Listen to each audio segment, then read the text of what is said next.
जय जगन्नाथ समस्त को मो चैनल को स्वागत। आसतु 17/7/2026 शुक्रवार लेसन प्लान को देखिबा। शिशु बाटिका और प्रथम श्रेणी। शिशु बाटिकार प्रथम द्वितीय पीरियड होउची भाषा।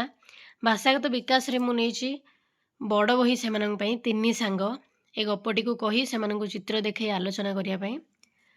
दक्षता होची C 9.5, एलो कोड होची LLD 9.5.1। अदिति नहीं चित्र बड़ बही चित्र से देखी से गपटी को आलोचना करी। बौद्धरे आलोचन अंशग्रहण करेंगे से आलोचन अंशग्रहण करेंगे, विभिन्न प्रश्नर उत्तर देवे, पचारे। अभ्यास ग म र आदि अक्षर को चिन्हट करेंगे। जेहेतु प्रथम श्रेणी यहाँ अच्छे मुझे अक्षर चिन्हवाई नहीं जाइए शिशु बाटिका पिलानी। प्रयोग रे बिंदु जोड़ी कार्य देछि। प्रसार रे ग आउ म अक्षर को रंग रे आंगुठी छाप करी आनिया पे काम देछि। TLM होछि जादूपेड़ी अक्षर कार्ड बड़ बही। प्रथम श्रेणी रो भाषा मुनि देला हसी। भाषागत विकास दक्षता होछि C 9.3, एलो कोड LLD 9.3.1। एटी मध्य मु चित्र नेछि बहिर जो चित्र अछि से माने जो गप्पटा पढ़िबे से चित्र से मानक संगे आलोचना करिछि एवं पचारछि अदिति रे। बौद्ध से माने आलोचना रे अंशग्रहण करी उत्तर देबे। अभ्यास से भली से माने अक्षर चिन्हिबे एवं प्रयोग रे से मानन पई एक्स्ट्रा आउट काम नेछि पाठ 3 कार्य को से माने करिवे। प्रसार रे से भली से मानन काम देछि आंगुठी छाप करी आनिया पई ग आउ म अक्षर को घर काम देछि।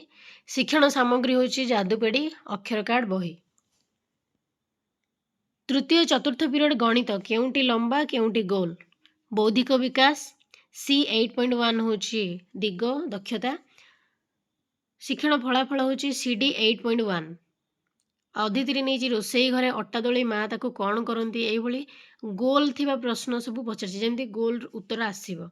रुटी कहले से आकारटा मस्तिष्क माइंड रे आसवाई बोली से मुझे प्रश्न पचारछि। रोसई घरे अट्टा दली माँ ताको कौन करती अदिति रे। बौद्धरे लंबा और गोल जिनिसर नाम जानिबे।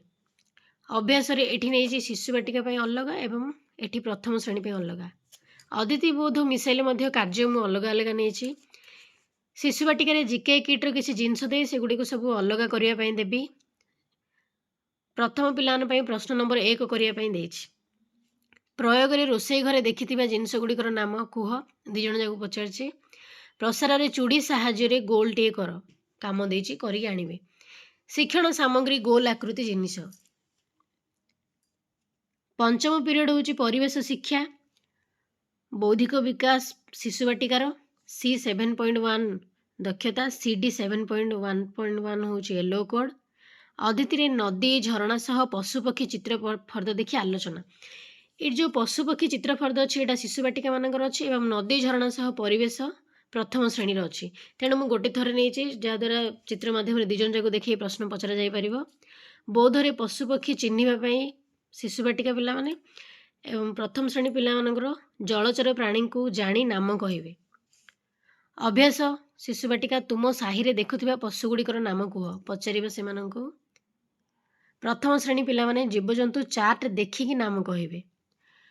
प्रयोग रे शिशु बाटिकार कार्य संख्या 14 करिवे। पशुपक्षी चिन्हवा कार्य अच्छी 14 तांकर। आउ प्रथम पिला माने से माने एथिरु जलचर जीव अलग करिवे। ए जो जीवजंतु चार्ट देखि कहिथिबे सेथिरु से माने जलचर जीव को अलग करिवे। प्रसार रे पशुपक्षी मध्य तुम प्रिय किए दि जण जाको प्रश्न पचारि परिबा। शिक्षण सामग्री पशुपक्षी चार्ट जादूपेड़ी जलचर जीव चार्ट। शिशु बाटिका प्रथम श्रेणी षष्ठ पीरियड कला शिक्षा C 12.1 होछि येलो कोड। गोल टे कलापटारे देखिबे अदिति रे मु करिबी। बौद्धरे फूल चित्र करी शिखिबे। सूर्यमुखी फूल मु सेमान को एथिरे शिखैछि। अभ्यास रे गोलेईरु पाखुड़ा तयारी करिबा प्रथमे शिखिबे। प्रयोग रे पुणी से चित्र करी ताको हळदिया और कला रंग देई प्रस्तुत करिबे। प्रसार रे तुमे केबे सूर्यमुखी फूल बगीचा देखि आसीबो सेमान को काम देबा केते बेले देखि आसीबो तापर आलोचना करिबा बोली कहिबा। शिक्षण सामग्री नहीं सूर्यमुखी फूल चित्र। सप्तम पीरियड शारीरिक शिक्षा अच्छी तेणु मुझे पसंद गोटे खेल को खेल। ये जो लिखी PD 3.2 दक्षता। PD 3.2.1 ହେଉଛି ତାର ୟେଲୋ କୋଡ୍। ଏଇଟା ସେମାନେ ଖେଳ ନ ସରିବା ପର୍ଯ୍ୟନ୍ତ ଖେଳିବେ, ଖେଳ ଛାଡ଼ିକି ଯିବେ ନାହିଁ, ଏଇଭଳି ଅଛି ଶିକ୍ଷଣ ଫଳାଫଳ। ମୁଁ ସେଥିପାଇଁ ଏଇଟାକୁ ନେଇଛି।